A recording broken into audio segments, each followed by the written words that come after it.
para naman po ito sa lahat ng mga hindi binibigyan ng label. Press 1. Sa lagi na lang, ano ba tayo, ha? Sino ba ako para sa'yo? Thank you. Oh, sino mga nakaka-relate sa ganong story? Tagal-tagal yun na. 2 years, 1 year, nag-uusap pero gulong-gulo ka pa din ko sino ba talaga ikaw para sa kanya.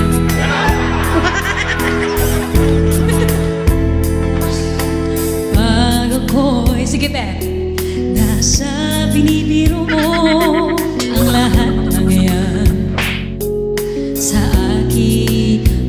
Alam niyo ba may gifter akong ganyan? Oo, may siyang host na gustong-gusto pero hindi siya binibigyan ng label. Sa puso ko your love. Pag ako nasa tabi mo ay kay lakas ng kaba sa dibdib ko. Ang hiling ko lang sana'y malaman na ang puso ko'y sawa na sa biruan. Bakit di na lang tutuhanin ang lahat? Ang kailangan ko'y paglingap. Dahil habang tumatagal ay lalo kong natututunang pagmahal. Baka masaktan lang.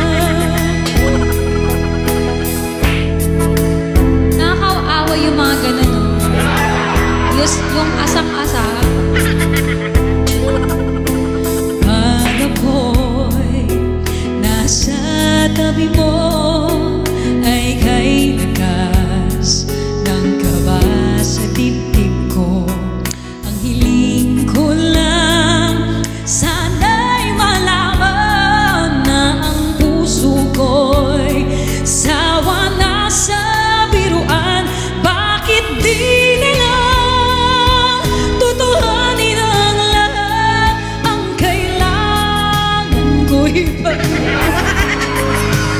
dahil habang tumatagal ay lalo kong natututunang magmahal. Huwag kayong gumaya kay Aldrin kasi may supporter siya dati tapos hindi niya binigyan ng label. Tamo, binawi tuloy yung binawi yung gadget. Bakit di na lang tutuhanin ang lahat? Ang kailangan ko'y pagling.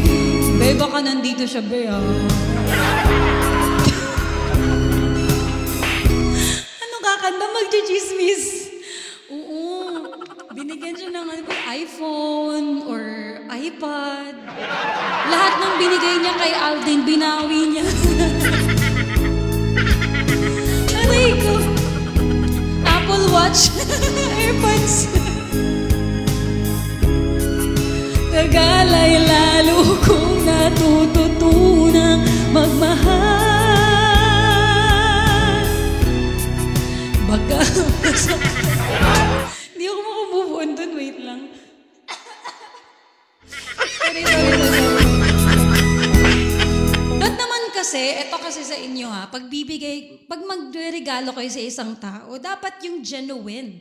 Diba? Yung dapat pagbibigay nyo, like, galing talaga sa puso nyo, hindi bibigyan ko to para magiging jowa ko to. Ba't kasi ganyan? O, tamo, pag hindi kayo ginawa, babawiin nyo.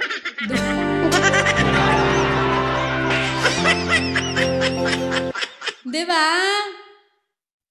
Ano daw? Para walang... Oo! Baka kasi pinapaasa. Hindi! Kasi tayo kasi mga host, nakadepende talaga sa atin yun. She's my heart. Paano yung diskarte natin? Kasi pag meron din kasi tayong mga, alam mo yun? Mga, ano yung tawag dun? Yung parang bibigyan mo siya ng, ano na, okay, ito ganun. Kasi Aldrin hindi ganun. Talagang, si Aldrin kasi masipag din talaga yan mag-live. Hindi yan putyo-putyo lang din mag-live. Kaya lahat ng mga nare-receive niya sa live or kahit sa mga supporter niya, talagang deserve niya kasi pinaghihirapan niya.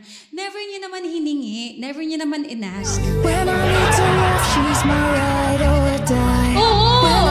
Never niya naman hiningi. Like, kusa talagang ano. I just killed a man, she's Alam mo yun, kusa niyang binigay, pero babawiin kasi, okay, nag-away tayo, babawiin ko yan, ha? Akin yan, binili ko yan.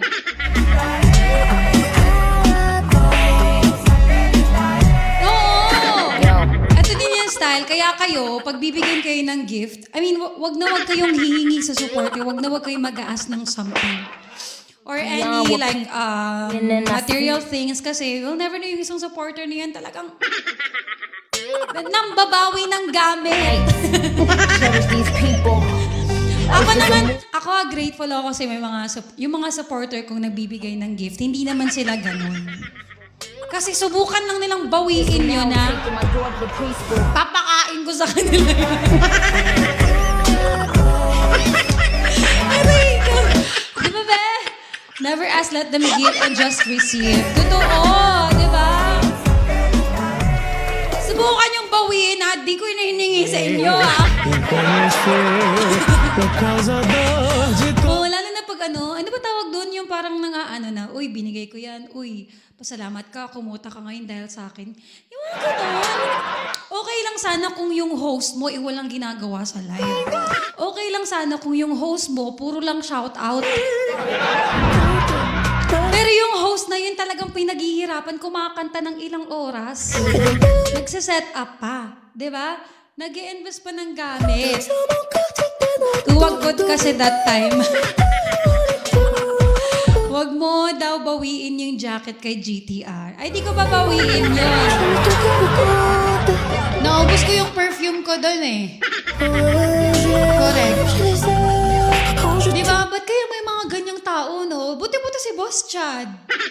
O, madaming mga ano dito eh. Madaming mga... Siguro, wait lang. Ako din, depende din talaga siguro yan sa host. Lalo na pag nag-aaway na din sila. Kasi, di na may iwasan ng gifter yan eh na. Babawiin ko na lang ito kasi inaaway mo ko. Ganun. Wala na lang ako nagawa. Kilala mo naman ako, totoo be! At least hindi mo naman binenta yung mga binigay niya sa'yo. Di ba? I mean, John Hart, hindi daw babawiin basta bagsak today. Basta bagsak today. Diba? Be, nagalit si BT na ba't ko daw binalik. Pero be, alam mo, ako din be, pag talagang siningil ako ulit, ay hindi ko babalik, no? Ha? Bakit? May pangalan ka ba dito? Lalo na pag ginagamit ko. Pero pag talagang pipilitin niyang pipilitin niya talagang kukunin. Ay, sisirain ko na. Hindi pwedeng masatisfy ka sa gusto mo. Gusto mo ibalik ko? O, eto, sira. Ganyan pa naman tayo din nagpapatalo. Pag bigay na yun, wala nang bawian. Totoo. Wala na sira na. Naiinis lang ako sa mga ganun. So far, wala naman akong na-experience na ganyan. Yung mga nabibigay sa akin ng gift, wala naman. Parang ang awkward lang ng ganun kasi ba't ka mambaba? Kaya sa inyo, wag kayong mag-a-ask sa supporter o kahit ano. Hayaan nyo silang magbigay para pag talagang binawi nila, sabihin mo, oy, hindi ko hiningi yan sa'yo. Para may laban ka, di ba? Rio, thank you so much. Ate Ann. Kayo mga host, wag pumayag na binibili kayo. Totoo, okay lang bilhin basta malaki-laki yung budget, di ba?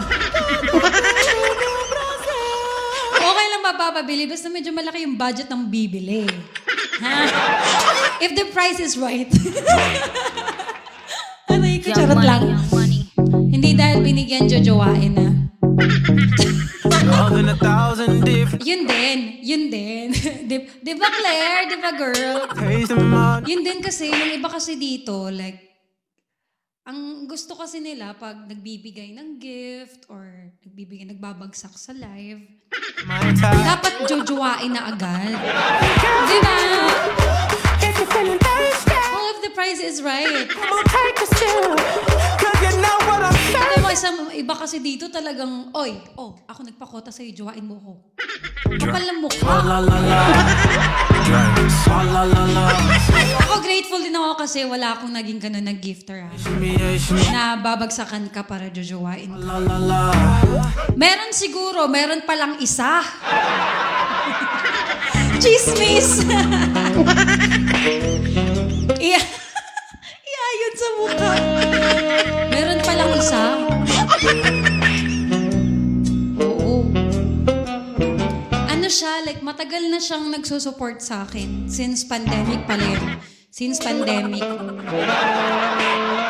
Tapos, pero friends kami. Like, parang ano kami. Hindi ba? Parang, like, ano na kami, parang, parang tropa na talaga. Pero, after mga siguro mga last year lang ata, last 2 years. Or last 3 years. Bigla na sinuto si Mr. Si Jay! Si Jay nagtatago. Tapos bigla na siyang like, binook niya ako ng travel. Binook niya ako sa mag-travel. So, may book na talaga, may booking details na, gano'n. Tapos, ako naman, syempre, dun sa Pinas, talagang pag-aalis ako. Kasama ko talaga lagi si mama, or kahit kanino man. Never ako lumabas na lang sa mama. And then, chismis. Iba ka nandito siya. Medyo malaki-laki na spend niya sa akin, so, thank you po, ha.